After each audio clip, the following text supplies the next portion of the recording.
আল্লাহর ক্ষমার দিকে বের হয়ে আসো। উখরুজি ইলা মাগফিরাতিম মিনাল্লাহি ওয়া রিদওয়ান, আল্লাহর ক্ষমার সন্তুষ্টির দিকে রুহুটা বের হয়ে আসো।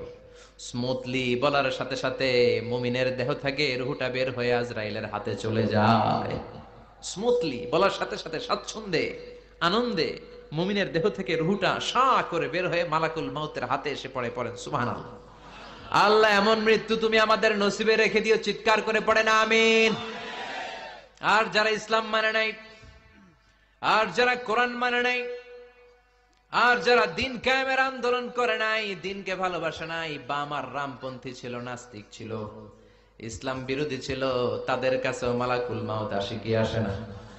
চিল্লায় বলে না, আসে কি আসে না? তাদের কাছেও আসে, কিন্তু আলা সূরাতি আকবাহি রাজুল, একজনের চেহারা যত ভয়ঙ্কর হতে পারে, যত নিকৃষ্ট হতে পারে, এরকম ভয়ঙ্করতম